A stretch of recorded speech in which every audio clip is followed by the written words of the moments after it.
Bismillahirrahmanirrahim. Assalamualaikum warahmatullahi wabarakatuh. Innal hamdalillah wassalatu wassalamu ala Rasulillah wa ala alihi wa sahbihi wa mawalah. La haula wala quwata illa billah. Qala ta'ala fi kitabihil karim. A'udzu billahi minasyaitonir rajim. Bismillahirrahmanirrahim. Wa tilkal ayyamu nudawiluha bainan nas. Bapak dan ibu-ibu, kita bersyukur pada Allah Subhanahu wa taala. Alhamdulillahirabbil alamin, pada hari ini kita diberikan kesehatan, kita diberikan waktu, dengan itu kita gunakan untuk beribadah kepada Allah Subhanahu wa taala. Berselawat kita kepada Rasulullah sallallahu alaihi wasallam. Allahumma salli ala Sayyidina Muhammad wa ala alihi wa sahbihi ajma'in. Assalamualaikum ayyuhan nabiyyu wa rahmatullahi wabarakatuh. Bapak-bapak dan ibu-ibu yang Allah muliakan, hari ini kita sudah menginjak pada tahun baru, tahun 2023.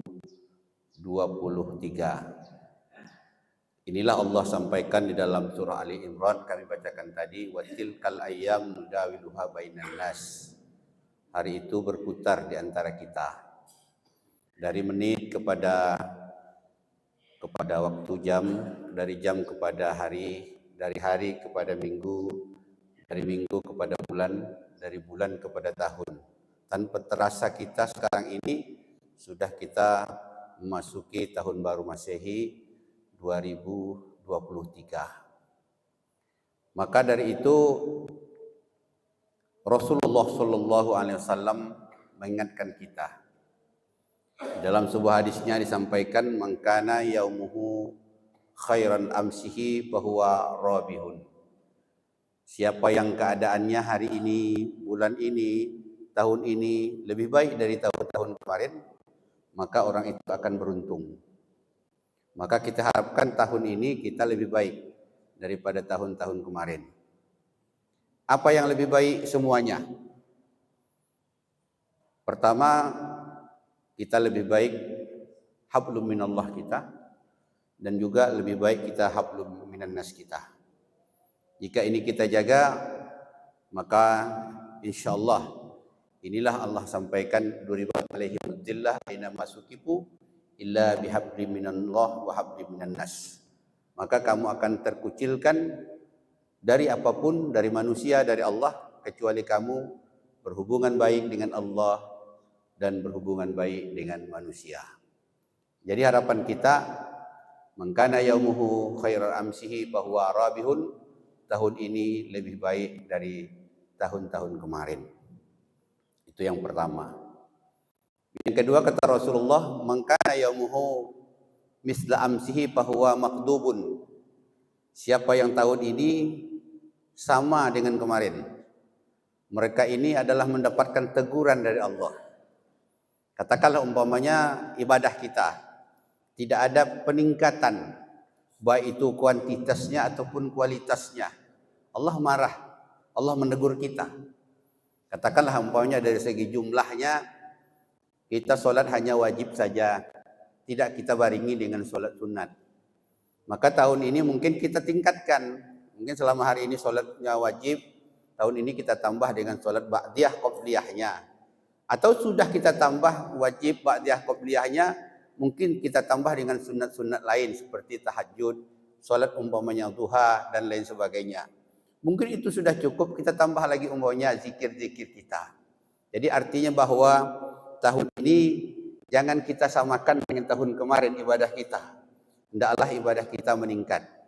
Umpamanya juga kalau tahun kemarin itu kita ke masjid mungkin belum tepat satu hari satu kali, minimal tahun ini kita tingkatkan.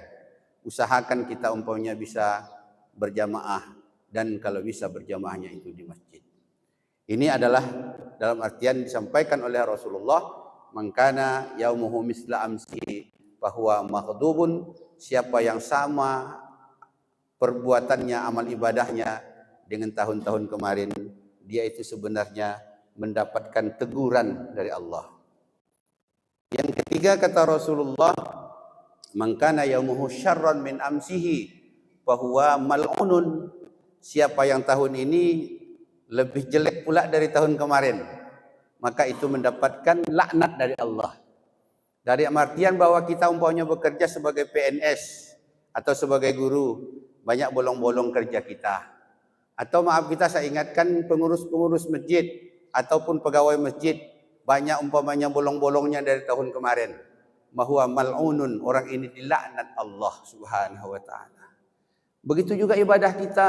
Dulu kita umpamanya rajin ke masjid, rajin beribadah, tahu-tahu kita menurun, ya, menurun ibadah kita, menurun aktivitas kita, maka kata Rasulullah sallallahu alaihi wasallam, man kana yaumuhu syarran min amsihi bahwa mal'unun. Siapa yang lebih jelek tahun ini daripada tahun kemarin, orang ini mendapatkan laknat dari Allah Subhanahu wa taala. Jadi itulah bapak-bapak dan ibu-ibu yang Allah muliakan. Kemudian di awal tahun, di akhir tahun juga selalu disampaikan sesuai dengan hadis Rasulullah sallallahu alaihi wasallam yang diriwayatkan oleh Bukhari, ikhtanim khamsan qabla khamsin. Jaga kamu 5 sebelum datang 5. Ini kita ingat-ingat. Apa yang pertama? Sababaka qabla haramika. Jaga masa mudamu sebelum sampai masa tua. Dalam artian bahwa masa muda ini kita maksimalkanlah. Apa yang kita maksimalkan? Kalau umpamanya dia masih muda sekarang, anak-anak kita arahkan benar-benar dia mau menuntut ilmu, mau dia belajar, mau dia membaca Al-Quran, mau dia menghafal Al-Quran, dan mau dia mengamalkan Al-Quran. Kenapa demikian? Karena waktu muda ini waktunya masa keemasan. Ya, masa menghafal itu di situ, masa belajar di situ, kesempatan belajarnya di situ. Memang tidak boleh disia-siakan. Kalau umpamanya sudah tua seperti kita ini, mau belajar mau, tapi tidak ada waktu lagi. Yang kedua, biaya tidak cocok lagi. Yang ketiga, otak kita tak mau menangkap lagi. Akhirnya apa? Itulah kalau belajar di waktu kecil bagaikan mengukir di atas batu. Tapi kalau belajar sesudah dewasa bagaikan mengukir di atas air. Mengukir di atas batu memang sulit, memang payah, tapi begitu lengket tidak pernah hilang. Hampir kita tanya kita semua, hafalan ayat yang kita hafal, yang kita bawa sholat, apakah hafalan waktu sekarang atau hafalan kita waktu kecil dulu? Umumnya kan waktu kecil dulu kan, tak hilang sampai sekarang. Tapi kalau sekarang kita hafal-hafal ayat, hilang dia. Dapat ujung, hilang pangkal, dapat pangkal, hilang ujung. Kenapa? Tidak menangkap lagi. Karena pikiran kita tidak fokus ke sana. Karena pikiran kita sudah bercabang. Kadang apa yang bercabangnya? Memikirkan anak kita, memikirkan istri kita, memikirkan suami kita, memikirkan bayar listrik, memikirkan bayar ini, memikirkan itu ini. Akhirnya apa? Enggak fokus. Tapi kalau anak-anak mana mikir bayar listrik, mana mikir dia bayar pulsa, mana mikir dia bayar itu. Ini artinya apa? Tambah lagi aki pikiran kita ini sudah soak. Tak dapat lagi. Maka dijelaskan dalam hadis, sababaka qabla haramika, masa muda ini gunakan dengan sebaik-baiknya. Itulah kadang-kadang kita juga agak kesal. Kenapa anak-anak kita banyak yang nongkrong, kadang-kadang menghabiskan waktunya berhari-hari, bermalam-malam, katakan di kafe. Akhirnya kadang-kadang dia lupa tentang membekali dirinya. Kata guru kami dulu, isilah hatimu dengan iman, insya Allah kamu aman. Isilah pikiranmu dengan ilmu pengetahuan, insya Allah kamu akan maju dan dermawan. Isilah nanti insya perutmu dengan makanan halalan thayyibah. Jadi kalau ini insya Allah, kalau umpamanya katakanlah imannya sudah terisi, otaknya sudah terisi, insya Allah perutnya juga terisi, dan insya Allah dompetnya juga terisi. Tapi kalau kita bermalas-malasan memang tak dapat. Ini kenapa? Karena kita mungkin masa muda lalai. Masa muda lalai. Maka dari itu diingatkan oleh Rasulullah sallallahu alaihi wasallam, sababaka qabla haramik, masa muda ini gunakan sebaik-baiknya sebelum kamu masa tua. Yang kedua kata Rasulullah sallallahu alaihi wasallam, wasihataka qabla saqamik. Masa kamu sehat, gunakanlah sebelum kamu sakit. Waktu sehat sekarang ini kita gunakan beraktivitas, maksimalkan apa yang kita bisa. Sehingga nanti dengan kesehatan ini kita mudah meraih apa yang kita inginkan. Sehingga kita tengok betapa banyak orang yang sakit, semuanya menginginkan sehat. Ya, malah kadang-kadang menetes air matanya. Dia menangis. Mengapa Bapak menangis? Saya waktu muda dulu Pak Ustadz, saya gunakan waktu sehat.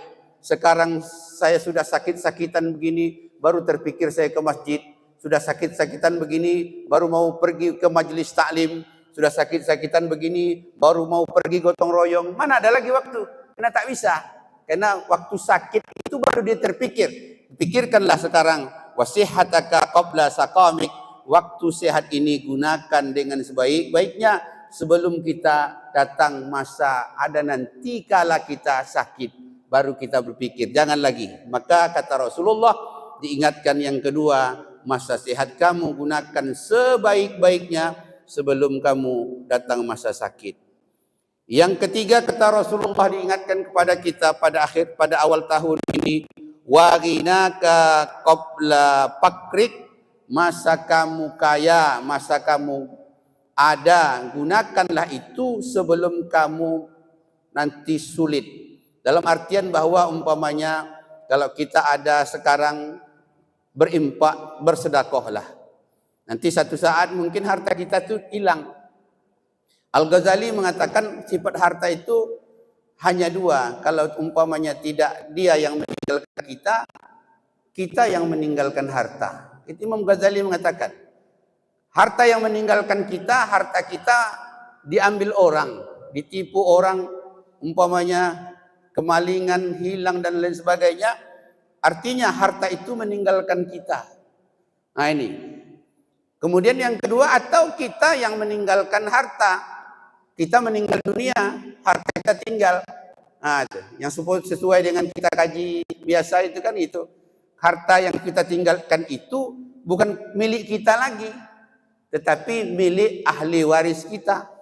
Nah, maka dari itu kalau ahli warisnya umpamanya anak yang soleh dan soleha, mungkin dia impakkan, dia wakafkan untuk kita. Tapi kalau dia tidak mau, itu bukan urusan dia, ya.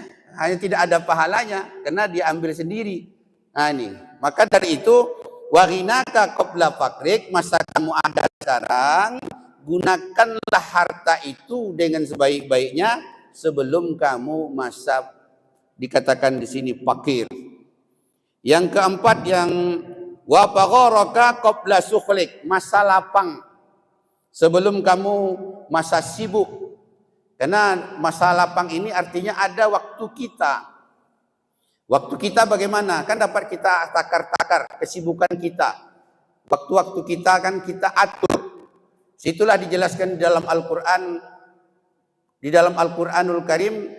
Bahwasanya waktu kamu siang itu gunakan beraktivitas.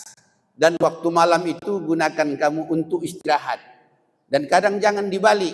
Ada kadang-kadang kita balikkan. Waktu malam itu kita gunakan beraktivitas dan kadang-kadang siang kita gunakan istirahat. Kalau itu untuk kebaikan, kan itu pun sekali-sekali pada tertentu saya kira bisa dimaklumi. Tetapi kalau itu tidak berguna, kadang ini memberikan kerugian pada diri kita. Karena Allah menjelaskan wasyabaka tatahhir. Yang terakhir, Bapak-bapak dan ibu-ibu, wahayataka qabla mautik, masa hidup kamu gunakan sebaik-baiknya sebelum kamu meninggal dunia. Hidup kita sekarang adalah sekarang. Beramallah sekarang, berbuatlah sekarang. Maka dari itu jangan nanti ada penyesalan. Qabla mautik, sudah mati kita baru menyesal. Ini dalam Al-Quran dijelaskan bahwasanya ada hamba Allah yang menyesal. Laula akhartani ila ajalin qarib. Ya Allah, kembalikan aku ke dunia. Waktu dikuburkan dia malam pertama itu, dia ngomong, fa asaddaqa wa akum minas sholihin. Mengapa kamu untuk dibalikkan ke dunia lagi? Dia menjawab, fa asaddaqa, aku mau bersedekah. Yang kedua, mengapa lagi? Fa asaddaqa minas sholihin, supaya aku beramal salih. Tidak mungkin lagi, kata Allah, wala yuakhirallahu nafsan idza jaa ajaluha. Kamu sekarang sudah meninggal, sudah tidak bisa lagi kamu apa-apa. Maka dari sekarang ini, wahayataka qabla mautik, waktu hidup kita ini kita gunakanlah untuk beraktivitas, terutama beramal ibadah kepada Allah Subhanahu wa taala. Bapak-bapak dan ibu-ibu, ini saja kultum kita. Mudah-mudahan ada manfaatnya bagi kita semua. Amin amin ya rabbal alamin. Terima kasih. Assalamualaikum warahmatullahi wabarakatuh.